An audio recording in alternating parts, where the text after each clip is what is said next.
April 2nd is International Children's Book Day. Oh, I didn't know that. Yeah. Yeah.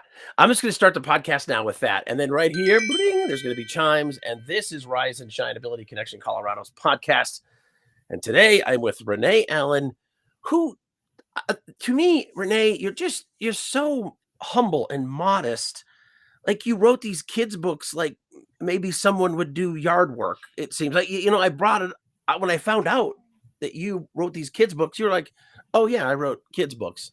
Like it didn't seem monumental to you, as if maybe this is just something that pours out of your brain regularly. Yeah, I'm not a very good self-advertiser. Exactly. Okay, so Renee, I get giddy. I need to back up. Who are you? Well, I guess my job title is Early Intervention Liaison through the Creative Options Program, which doesn't quite describe all of the things that I do, but my background is that I'm an occupational therapist and have been a sensory-based occupational therapist for 25 years. I am also a licensed social worker and have been trained as an infant and early childhood mental health consultant. And so my current job is working with in the Creative Options Program is to be a developmental consultant for the infant and toddler classrooms. So I do work in the classrooms with the teachers, getting to know the kids, and then I also have the opportunity, which is a real luxury, to be able to meet with teachers and staff on Fridays to be able to discuss best practices, developmental activities, ways to support development and mental health in the classroom with the teachers. And so it's, like I said, it's a luxury to get to do both sides of being in the classroom. Do you like children? No, actually. Wow. I love children. Every day. It's more than a like feeling. I actually adore children, but I also really, really adore caregivers of children. Mm-hmm. Like I think they're the most special group of people. I walk into the building and I love what Creative Options has forged with this community of caregivers that totally understand this holistic approach that includes the family and every part of the kid, emotional, social, academic, the whole package. And everybody's working together to help raise these kids. Yeah. It really is a village. Yeah. I'm literally, the village is out there in East Denver with a spider plant in its window. I know that's super impressive. An occupational therapist. I hear that a lot. What is that? Well, the definition of occupation is not necessarily just you can say is that my job? That's what adults usually say. Like, are you going to help me with my job? And you can sort of say yes, because the job of children and the job of infants is to regulate their bodies. It's the job of infants is to learn to play. The job of infants is to be able to learn to relate to a caregiver, relate to their peers. So basically, and then we get to preschool, the job is to be able to do the skills to be in an academic setting, to be able to do the skills that facilitate learning. I will quash right now any rumors about child labor out there. Okay, what you're talking about. And no, that's the most important job of any human, is this developmental phase where 90% of our mental growth is in the first 5 years. Correct. Yeah. Yeah. And even more exponentially important, the first 3. And so in my career, I started, I've worked with all ages of children. I've only worked with children, but all ages of children, teenagers, middle school, elementary kids, kindergartners, preschools, and infants and toddlers. And I just, keep wanting to back it up, like the earlier I feel like we can be in there with kids, the earlier we can sort of help those developmental neural pathways forge really solid paths. So by the time they get to preschool, they've got the skills that they need to have. And when I say skills, I'm not talking about they can read and write by the time they get to 3. The skills of being able to regulate their bodies, the skill of being able to sit and wait, the skill of, not being able to learn to control some impulses. Those are, the skills of being able to eat, use your fingers for the, getting dressed. And those are the skills that you're going to need when you get to preschool. And so I want to help caregivers support at the beginning so that we're not having to like rewrite new pathways over old pathways that maybe weren't as functional for a child. Yeah, impulse control, getting dressed. My wife may hire you to work with me. We'll have to talk off here. That's the thing you hear a lot about post-COVID. You heard a lot of educators say, we lost some time on this, and you can see it in the classroom. Yeah. But you're saying that you're able to kind of rewrite the pathways. You can at this age, you can take note of something that needs at the child's age and at your age. You're able to take note of something that you can work on with the child. I think we can rewrite pathways at every age. I think we do have the most of our exponential new pathway growth and myelination in those first 5 years. But as adults, we are still able to rewrite new pathways. We are able to develop skills or hone skills that we didn't learn as a child. But in that very early years, we're developing the pathways. We're developing which neurons connect to which neurons so that we can get efficient regulation, that our bodies can regulate, our bodies can, control their impulses, the connection between our emotion centers and the frontal part of our brain, the thinking brain. And so being able to sort of set those pathways on the right track, and then that just allows kids to be in a better space when they get to more academic settings. Yeah, it's interesting hearing you talk. You almost sound like a Marvel superhero. You're that person that she has a power beyond any of ours. She shoots lasers from her eyes. No, she gets in your head and she changes your life. Like it's a nice segue into what we're going to talk about, and apparently something you've thought about and been educated, been in the process of learning is this physiology and psychology, this balance of your internal organs and your internal thoughts and who you emanate, who you become. I mean, it seems only recently that we're really tying together like, oh, wow. I mean, the blood pumping organ or the digesting organ has as much to do with simply powering us as it does with who we become and how we act. Yeah, I think that I came by this really honestly in some of my own work on myself as well as my own parenting, is that I was a very cognitive young child and adult and early parent, actually. And if I could just learn it in a book, I could do it. And it was all about the thoughts in my head, not the experiences in my body. And really in the last maybe 10, 15 years, again, starting with my own work and then realizing that we were not talking to children about their bodies. We were all learning this at 40, 45, that, that when you have an emotion, that emotion or that, sort of series of thoughts actually come with a body-based map. Right. So when you're feeling, you can start with an easy thing, which isn't an emotion, but an experience. When you're hungry, your brain knows you're hungry because your stomach sends a signal. Yeah. And in the same way, your brain knows that you're happy because your body is signaling signals, or your brain knows it's calm because your muscles are relaxed and your heart is pumping a certain way and your stomach feels settled. And that is your cognitive body map. Your brain interprets that body as a calm body. Or if you are really upset about something, your hands may clench, your palms may feel sweaty, your stomach may feel like it's tight in a knot. Like that might express to you like, I need to get out of this place, right? Or I'm really mad about something. One of the things that was always a tag for me, and I never even processed this until maybe I was 50. When I get nervous, my toes wiggle.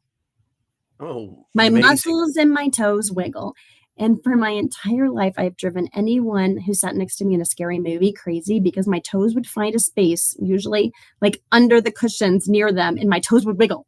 And they'd say, 'Cause stop that in wiggling your itself is toes. terrifying. If you're watching a scary movie Right. and And something is so wiggling. Yeah. it's these little body tags that give us a sign that say, oh, my toes are wiggling. I'm really nervous. Someone's going to jump out behind that, Yeah. behind that curtain or behind that door. And so I really started to pay attention and notice my own body. And Yeah. that's helped me create really um, more a better picture of what emotion I'm having. So it helps me sort of granulate and say, well, I'm not just angry, I'm actually just really frustrated. Yeah. Or I'm not just mad, I'm actually really scared. And scared feels different in my body than frustrated. But I used to just say I'm mad, Right. right? And so the more that you can pay attention to your body, the better you are to be able to sort of granulate that, general experience of feeling mad into like more, descriptive experiences that have more rich vocabulary, right? We can sort of Yeah. put onto that body map, more differentiated emotional vocabulary. And you started with, the basic necessity of food. And in my mind right now, I'm tying that all together in that you feed your body when you're hungry. So there are other opportunities to feed your body. When you're anxious, you feed your body this a new experience that might help with that anxiety. When you're afraid, perhaps, I don't know. And I know your kids' books talk about this, so I can't wait to get to those. But when when you're talking to a child or maybe an adult and they find themselves frustrated or riddled with anxiety, what do you tell them to do? Um, well, it depends. I think one of the things we used to say is if you find yourself upregulated and your heart's going fast, then make it come down. You can't stay there. Hmm. Right. And that's really serving a purpose for your body. So the first thing I tell them to do is just to check in and to give yourself like a label for that. My body's feeling anxious. Is this a situation where it should feel anxious? Do I need to get out of here? Do I need to take a break and go downstairs and take some deep breaths before I say something I wish I didn't say? In your mind, So do you so imagine sometimes like a it's little just person in labeling your it. head? Like I imagine Scotty from Star Trek, and he's like, I can't take it any longer, and he's like running things in my head and turning things down. And what do you see? How do you get yourself to a place where you can go downstairs and take a breath? Well, it again, it's about intensity. So it's about your arousal going up and down, right? So your arousal is basically again that your regulatory system that says like I need to be in a state of what I call upregulation, but it usually means a preparedness for something to happen, Like a right? primal. It sounds It's primal. it's primal. It's Yeah. it's instinctive in us, and it allows us to do things like to get away from danger. Our fight or flight response. It's sort of on the way to the fight or flight response. And so it doesn't. We don't go from being calm to fight or flight. There's like a whole range of upregulation in between when we start to feel upregulated, where we're preparing our body for fight or flight. Our muscles are usually activating, our heart rate generally goes up, our lungs tend to breathe a little faster. Um, and so, the key would be to sort of pick up on those pre cues before you get into a fight or flight range to say, like, oh, I'm noticing my heart, I'm noticing my breathing, versus you get to the point where you're yelling or you're screaming or Mhm. you're, getting into more of those fight or flight behaviors as a parent or as a caregiver, or as a teacher, you know? And so the trick is to sort of notice those preconditions that Mhm. my muscles are starting to tense, my jaw is starting to clench. What are those signs in my body that say I'm on my way up? Yeah, that is, this is such a good point because in times where Primal Jared takes over and he comes storming out of the cave with his club wanting to attack whatever is bothering him. When I get on the other side of that, I'm more rational me. I'm like, oh geez, what did I do? And how nice to get to more rational you before regret does. How nice Yeah. to be at some place where you be like, oh, okay, let's stop this. Yeah. And so I think that's what we see, post COVID a little more so, when kids and adults And kids do what adults do. And so COVID was very dysregulating for the adults in the world as well. And so when kids and adults start to get that, their bodies show signs, right? We have our internal things we want to do. But as an adult, if you're really paying attention to a child, you can kind of see, maybe their head turns away, maybe their muscles start to clench, maybe they start to leave whatever task that is they're doing. That's sort of giving you signs to help them sort of before they're going to have that big meltdown. Or like you said, Primal, Jared coming out of the cave with his club, trying to beat whatever it is that's annoying him.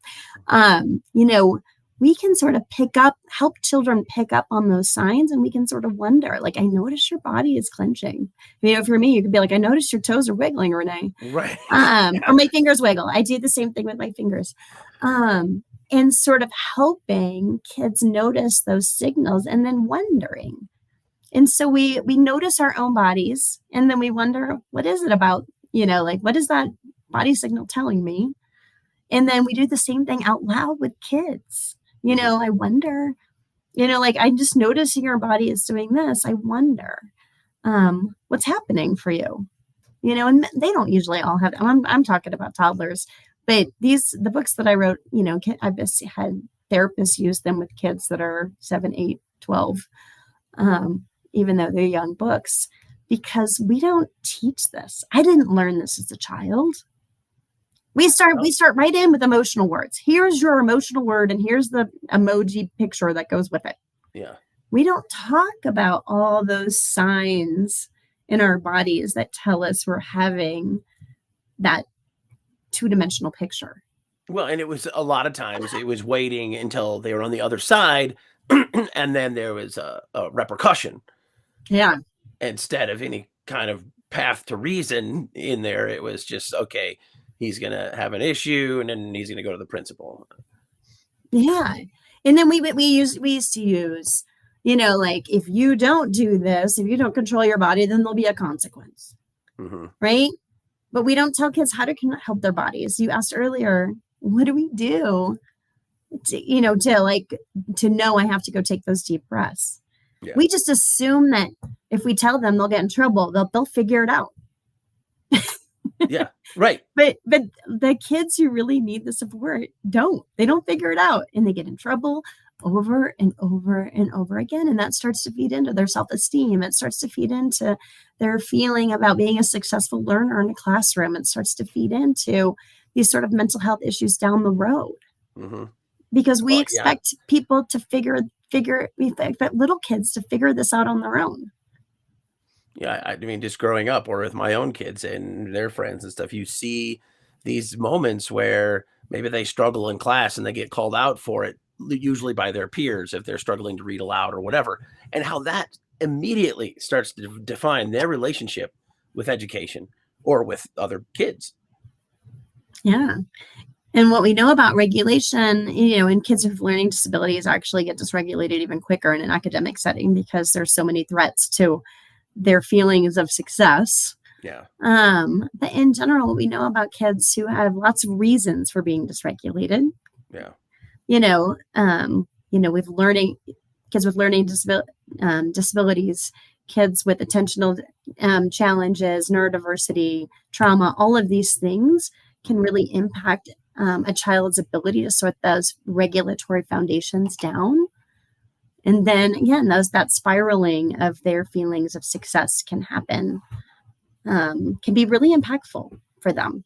And I really want kids to start off with a place where the trajectory is in a direction where they feel successful. Yeah, I'm just so happy you're there and your team is there. You're so good. We need more of you. We need an army of Renees out there and helping kids learn this self-maintenance, which I think is maybe either stigmatized or overlooked, or maybe wasn't fully researched for so long, and now finally seeing the benefits. So I'm so glad you're there to bring it to the world, share it with the world, not just with your work, but fancy segue, your books. How many books have you written? I have 3 books, and it's a series now. It's called the Early Childhood Interoception series. Interoception, I don't think we define that, is all those internal body signals we were just talking about, right? You've got sensory cues that are outside your body, your hearing, your vision, what you hear, what you see, what you feel on your skin. Those are, what you taste in your mouth, what you smell in your nose. Those are your external senses. But we have sensations in our body that are going on all the time. And the cluster of those sensations is called interoception. Interoception. That is very cool. So it's an early childhood interoception series. And the reason I felt like I needed to write these books is because I kept seeing we need to teach these kids earlier, right? And all the books that were out there were like, 30 pages long with hundreds of words and really complex concepts where they went through every organ in your body. It's like, I can't read this to my 3-year-old. Yeah, no, I do. I love your books. I'm like, well, this is much better. I want to get through this. Because sometimes you don't want to know that much about yourself, especially for whatever revelations you might have had as you grew up. It's a little hard to go through that. And it's interesting, when I read your book, I was like, man, it's really just hitting me right in the mentals here. Like, this makes so much sense. And I, as a 50-year-old, really, and kind of ashamedly, bashfully, was digesting it with all kinds of great vigor for just how much it made sense to my own life. Yeah, and that's sort of my hope. I mean, it is called the Early Childhood Interoception series, but there's a caregiver page in the back for a reason. Yeah. Oh, yeah. Like I said, the caregivers, have probably not been asked to do this for themselves. Yeah. And we can learn about that as adults. And our kids we model it for our kids. Our kids are going to talk about their bodies, not because we tell them to or because we read a book, but if somehow the caregiver can read the book and have the experience that you had, then when you're playing with your kids, you can be like, oh my gosh, my heart's going really fast. Mm-hmm. And then you can model that for kids, and the kids can be like, oh, I guess my heart's going fast too. That was a really fun experience. Okay, well, who are we going to hear from today? Which of the books? Well, I have 3 books, and the first one I wrote was Joey's Heart. Boom. Now you're the bigger window. I don't know if you see that on your end, but it's all you. Ladies and gentlemen, hailing from the East Denver office of Ability Connection, Colorado, author and accomplished occupational therapist, Renee Allen. Should I read you Joey's Heart? Oh, please. Yeah. I right. hope I'm excited. And all right. Just know, you might be used to a kid audience. Just know that's kind of what you're dealing with. So I'm as eager as anyone to learn more about this. The one I'm going to read today is called Joey's Heart. It's the first one, and I feel like people, this is the body signal that I feel like people can really relate to, and what I've been able to teach the youngest kids about, even kids pre-learn, before they have words. I've even been able to sort of give them this construct. So here we go. Joey's Heart, a beginner's guide for self-regulation, helping children to learn to connect their bodies to their feelings. Joey can't see his heart. How does he know it's there? Feeling it beat under his ribs will make him more aware. And there's a little picture of him. Yeah, I gotta say, love the artistry there, and that X-ray is amazing. I know. When Joey is running around, he can feel his heart pounds. And so I always just like to ask kids in the moment if they feel the same way, right? Like, have you ever felt your heart pound when you're running around? His heart also beats hard when his ice cream falls to the ground. I'm totally with you, Joey. And right there with you. But again, we're just talking about the heart. We're not talking about the big emotion of disappointment when your ice cream falls to the ground, right? Like, oh, it's such a heart-pounding event. But I'm trying to, I will ask kids sometimes, like, oh, I wonder if you've ever felt that way. Did your heart did it pound hard? Sometimes his heart speeds up when he sits atop the slide. And you can see the little heart running away. Mm-hmm. Sometimes it's thumping so much, all he can do is hide. When we were talking about fight, flight, fight or flight earlier. Yeah. That heart, it's probably Halloween. There's scary monsters at the door. And instead of answering the door, what is his heart telling him to do? It's telling him, go hide. But other times, Joey's heart makes his whole body glow. And when he's laughing with his friends, he feels warm from head to toe. So thinking about how our heart feels when we're feeling happy and we're with our friends and we're just, we're having a lot of joy and giggles. Like, that's a heart feeling too. We don't talk about that one as much, but it definitely has a heart tag. Sometimes his heart skips a beat, like when he falls and scrapes his knee. Again, like, what's happening to your heart when you're upset? And so the heart, being able to have a conversation with kids. So what happens to you when you fall down? Something might happen to, adults have the same experience if they fall down, like they're skiing or rollerblading or doing something. And sometimes it feels heavy, like when his grandparents have to leave. And I really wanted the artist to portray this sort of parallel experience of the child having a heavy heart. Yeah. But also we're not just talking about the child, we're talking about everyone in the picture. Everyone, and that is so good because, you take them out of their own world and, oh, geez, mom feels that way too. Yeah, like, Because wait a minute, they have a heart. Because those free care providers just left and she's just the only one with the kids. She's the only one with the kids. What do you have on the heavy heart? What is making a heart I have heavy? like some rocks. Oh, like I get it. Rocks, I see it now. weighing them down. And one of the things we didn't talk about earlier is when we start to experience our bodies, it's actually the precursor to empathy. Right? When we, as a mother, when you see your child sad, or a father, you see your child sad, your heart hurts for them, right? That's empathy. And we want kids to start to do that too, right? So, my heart feels, heavy. Does your heart feel heavy? And you can have that shared emotional experience.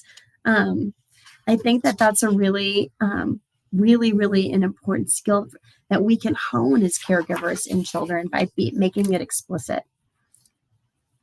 Sometimes Joey's heart feels like it will burst, and this heart is very mad or upset, like when waiting for his little sister to get her cupcake first. Okay. Trying to really hone in on those childhood experiences. No, it's working siblings. on me. I'm like, having to wait. Cupcake. Right? Little sister is so slow. I know. Like, why does it hurt? Why is it her birthday and not mine? Yeah, exactly.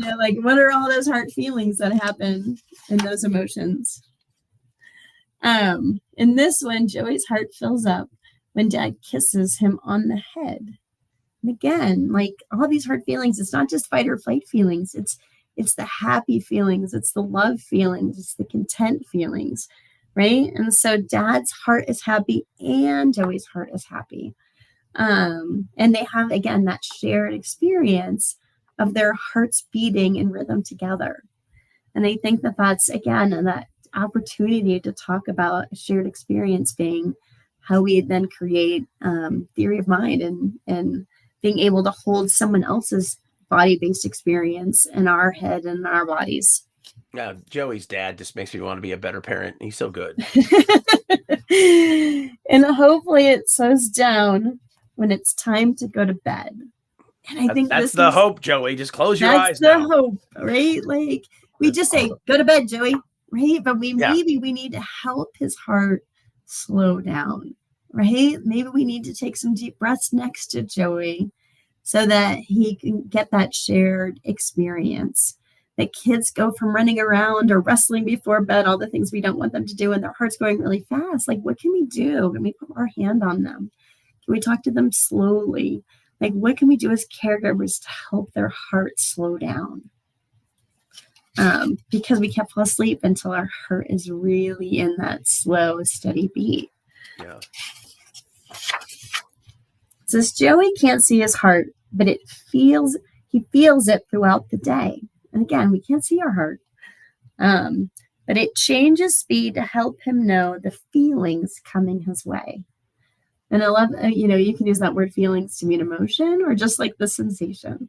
So sort of building into that, like, hey, what were all the emotions that just happened?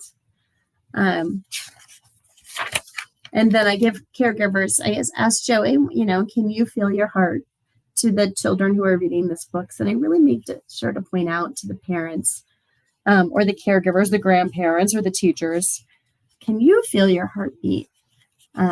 Because then when we get to this one, how did Joey's heart change speeds? I really give them an opportunity. Remember when I talked about earlier, like we're calm and then we're really mad. That's what we pay attention to. But there were all these speeds in between being really calm to being like, I need to run away. Yeah. Yeah. Scared feeling, right? And so paying attention to, my heart's going like a 4. And when I read this with kids, I always use, I don't know if I lost your thing. I always use like my own heart. So when I read this to classrooms and teachers, or I coach caregivers on how to read this, I always say, like, is it a 1? Like a 1 beat, or is it a 10 beat? Yeah. And then I say, oh, maybe it's just a 5 beat, or maybe it's getting faster. And so I've been able to take situations in kids' lives, like maybe the fire drill, and then go back to this page and ask kids, is it that fire drill really seemed like it made your heart like this 10 beat, right? Your body wanted to run away and your heart wanted to come right out of your chest and run off. And being able to give them like a feeling, and they can, then you give them something to think about as they go through their daily lives, and that's there's a caregiver coaching page, and I ask caregivers, this is a great start. These are the situations that happen in the book. That's just start the conversation, but you can continue the conversation like in all the experiences you have throughout the day. Well, just the wonderful illustrations of the heart really has me empathizing for its situation. You want to care for it. You really want to check in on it. It's like what was that? A Tamagotchi. It's like a pet you have. I mean, it's quite literally life, but you really want to care for it more than maybe you have, and be more aware of what it's doing. Yeah, or maybe and my hope is more aware of what other people's hearts might be doing in a situation. Like if your heart starts to wrench for someone who just fell down and scraped their knee, you have that like, oh yeah, my heart felt the same way. I'm going to go help them. I know what it felt like for my heart to go from being really upset when I fell down to being really calm when my dad helped me. That gives kids that sensation like, oh, when someone else's heart's going really fast because they fell down, I can then be that carer for the other person who fell down and help them up and help their heart slow down. That's fantastic. What a great consequence of this experience is to be aware of yourself, and of course then aware of others, knowing that they have the same heart. Yeah. What other you have? There's a tummy. I know one book is a tummy. Yep. So my next one is called Maya's Lungs. Oh, okay. And I have to read the whole thing, but it goes through Maya having lots of experiences from running to, I think, like, I'm just open to a random, climbing a hill, to being cold, like just to like bring attention to how we're breathing, right? Like sometimes, when you're cold, you're like, and I'll act that out with the kids. I'll be like, I'm cold, right? Yeah. Or I'm running up the hill. And we'll have them describe, I'll show you at the end. They describe all the experiences. Were your breaths long or short? Yeah. Were they slow? Or were they fast breaths? Were they deep breaths where kids are like, oh, I took a deep breath, right? Like, or were they, right? Before we ask kids to take a deep breath to calm themselves down, we actually have to teach them what a deep breath is, right? Do you smell the flower and blow out the candle, or what is the lesson? I have that in the back of Joey's book, that it works Yeah. for breathing and for heartbeat noticing. Okay. And so there's lots of, I think, before we teach kids what to do about it, we have to teach them to be aware of it. And so that's why I called it the awareness series. All the lessons on what to do with it are out there actually in some of the social emotional curriculums. I cannot wait to get this out and share it with the world. I think so many people, and you've probably already experienced this, appreciate the work you've done to simplify this very big, broad, massive infinitude of complexities with feelings and the relationship to the body. Well, my hope is that it sort of meets that purpose, to simplify things and to sort of, which allows us to start earlier.